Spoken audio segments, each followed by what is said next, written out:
dia mbola fanaravantsika rehetra manarany tsokazy tompo velonay ny atrapamonjena ary tonga soa atantranon'Andriamanitra mivavaka isika tompoko. Tonga ny fotoana izay hamahananao sy hampaherezanao anay Andriamanitra, sarobidy aminao ary mamy aminay koa. Dia ka tsy ho veromaina ny fiazakazahanay, fahatsiaro fampaherezana, fanadiovana, famelombelomana avy aminao sy ny teninao izay. Dia ka ny fanahinao hitady-dalana anay amin'ny anaran'i Jesosy Kristy. Amen. Ny Kolosianina toko voalohany andininy voalohany ka hatramin'ny fahavalo no isy niakatry ny tompo anao ry fiangonana. Ny loha-hevitra bajintsika amin'izany dia ny hoe fomba fitehirizana ny fifandraisana ho tsara. Ny fomba fitehirizana ny fifandraisana ho tsara. Ny fiainantsika fiainam-pifandraisana. Voateraka isika dia natao mifandray amin'ny ray aman-dreny izay nomen'Andriamanitra anao raha mbola tsy mahatsiaro ambonin'ny tany akory ianao. Mifandray amin'ny ray ankonana aminao. Mifandray rehefa avy eo rehefa mitombo anao amin'ny ray vodirindrina, amin'ny mpiara-mianatra, amin'ny mpiara-miasa ary indrindra ty am-piangonana. Rehefa tsara fifandraisana io dia mahafinaritra ny miaina, sa tsy zany? Satry iaona foana. Ary rehefa ratsy fifandraisana io, ny fiainana koa manjary tsiritsirony, malaina na iaona azy. Raha sanatria ny vava amin'ny teny misy olona manahirana antsika ty am-piangonana ary raha misimisy zany dia tsy oka ty am-piangonana intsony isika. Noho izany mampianatra antsika amin'ny tenin'Andriamanitra eto. Mila kolokoloina, manoatra lavitra noho mikolokolo ny vatantsika, omena sakafo tafiana, omena fifaliana, io fifandraisana io. Mialalan'izao epistily zao no akatsika an'izany lesona izany. Dia ny epistily izay nosoratan'ny apôstôly Paoly ho amin'ny fiangonana tao Kolosia. Ny andininy voalohany ka hatramin'ny faharoa dia fiarabana sy firarintso atao amin'ny fiangonana ao Kolosia any Turkia ankehitriny zany. Ny andininy fahatelo ka hatramin'ny fahavalo kosa dia fisaoran'ny Paoly sy Timoty an'Andriamanitra noho ny firosoan'ny fiangonana tao Kolosia, satria tena manana finoana izy ireo, manana fitiavana izy ireo. Ary tsy Andriamanitra ihany no saorana izy amin'ny rahalahy, fa ny fiangonana koa noho izany fivoarana, noho izany finoana sy fifankatiavana nisy teo amin'izany. Ka ny andininy faharoa ihany no jerentsika sy akalalesona ankehitriny dia ny fiarabana sy ny firarintso. Inona ny fomba voalohany manampy antsika mba hitahiry ny fifandraisana ho tsara?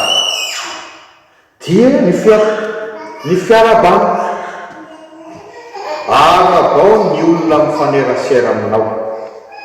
Tsy hoe fahalalam-pomba fotsiny zany ry havana, fa efa misy karazana firarintso, famitranana fihavanana, fikolokolona fifandraisana, ny fiarabana izay olona mifanerasera aminao tahaka amin'izany. Paoly apôstôly raha resaka fivavahana andrasahana dia manana izy azy. Raha oharina amin'reto Kolosianina reto, izy raha atao moa ny andininy voalohany dia mampatsiahana zany maha-apôstôly azy zany hoy izy hoe Paoly apôstôly Kristy Jesosy noho ny sitrapon'Andriamanitra. Kanefa na dia tahaka izany aza izy dia manaja ny fiangonana rehetra izay anoratany epistily, ka tsy maintsy miarahaba azy ireo. Ilay hoe fiarabana apôstôlika moa izay lovany ny mpitondra fivavahana rehetra mandraka androany dia milazany hoe fiarabana fanaon'ny apôstôly. Ka hoy aho hoe le fiarabana dia mariky ny famitranam-pihavanana, fanolokoloana ny fifandraisana, hitsinjovana ny fiaraha-miaina. Ka mampanontany teny zany isika avy eo an-trano ao mba mifampiarahaba. sa rehefa olona mivelany any tsika mifampiaraba ary aty am-piangonana ve tsika mba tena mifampiaraba sa mifampitazan-davitra fotsiny tena mila misaintsaina n'izany tsika fa misy heviny eo rehefa tena ataotsika mifotsika tokoa. Faharoa, fomba faharoa azontsika mitahiry tsara ny fifandraisana dia ny fanajana. Azaho amin'izay maizy azy ny olona mifandray aminao, na ny ray aman-dreninao ara-nofo, na ny ray aman-dreny ara-panahy, na ny mpiara-miasa aminao, na ny zandrinao azy, azaho amin'izay maizy azy.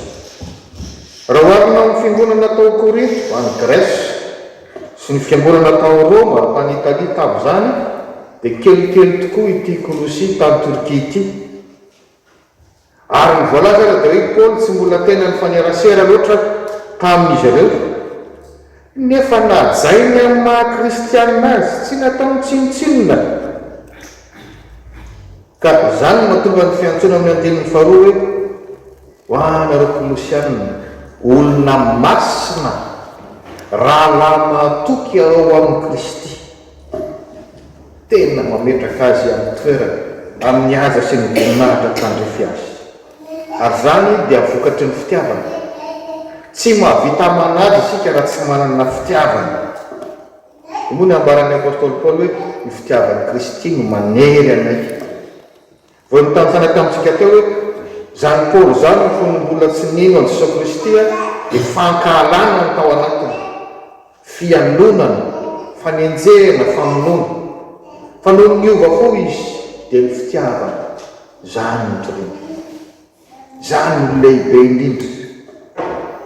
Fa rehefa ao amintsika io fitiavan'Andriamanitra io dia mahay manaja ho azy isika, tia manaja ny hafa isika. Mandeha ho azy zany hoe zanaka manaja ray aman-dreny raha mpivavaka tokoa, vady manaja ny vadiny, manaja ny zanany.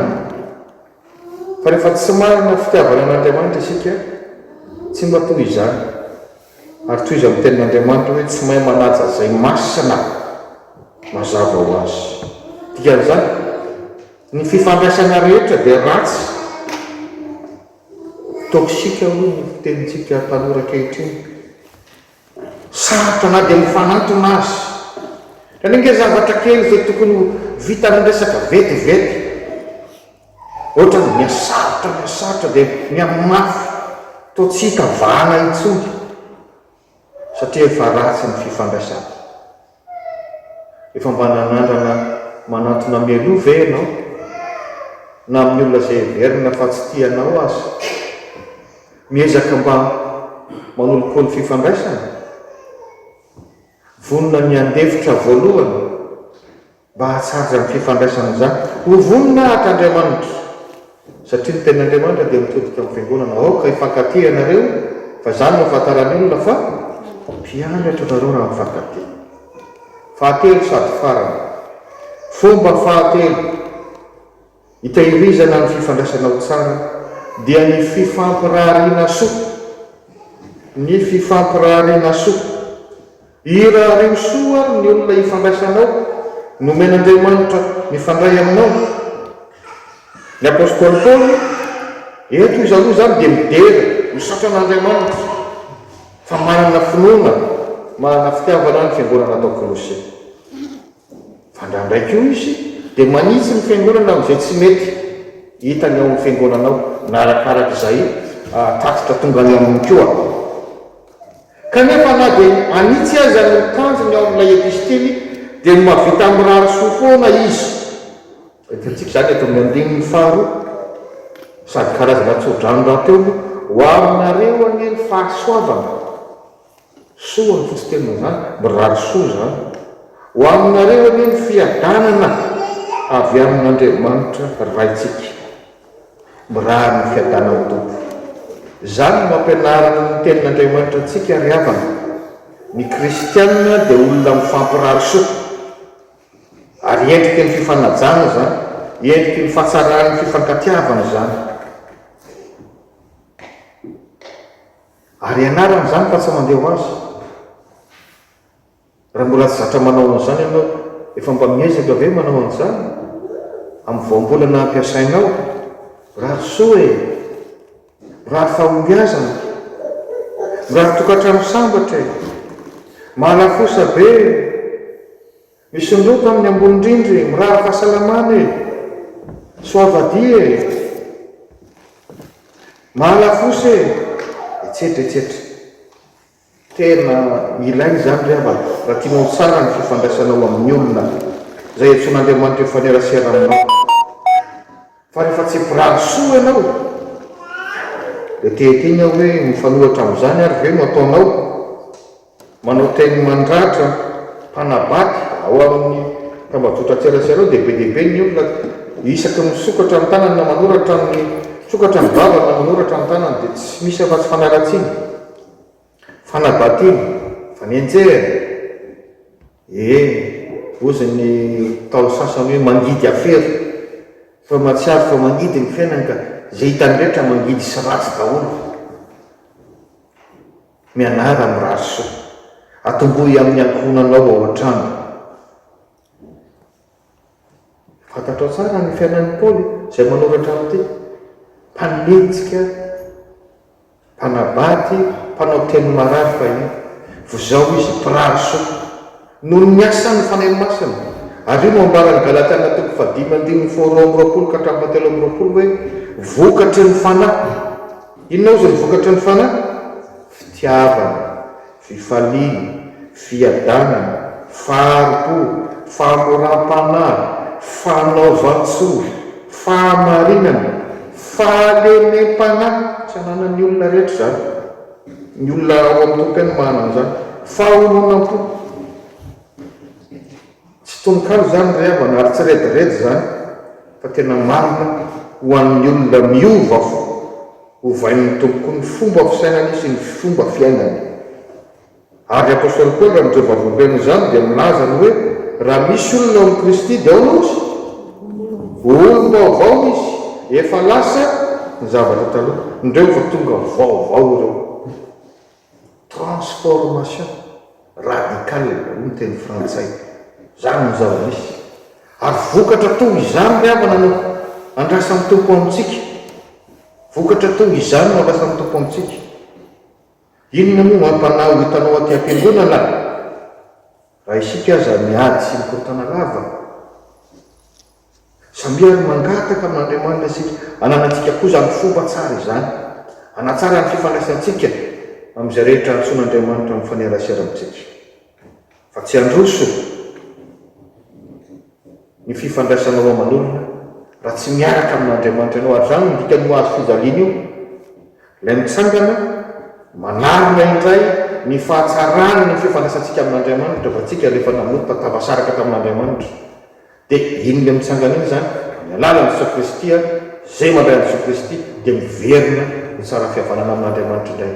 Ary efa tsara ny fihavanana amin'Andriamanitra, zay vao mandeha le mitsivalana fifandraisanao amin'ny olona samy olona, fifandraisanao amin'ny zavaboary. Miatsara koa zany teo Jesosy Kristy ny nombony. Ka rehefa ao amin'ny tompo isika dia tsara ny fifandraisantsika amin'olona, ary satry ny olona ifandray amintsika. Fa n'Andriamanitra irery ny amboninahitra. Amen.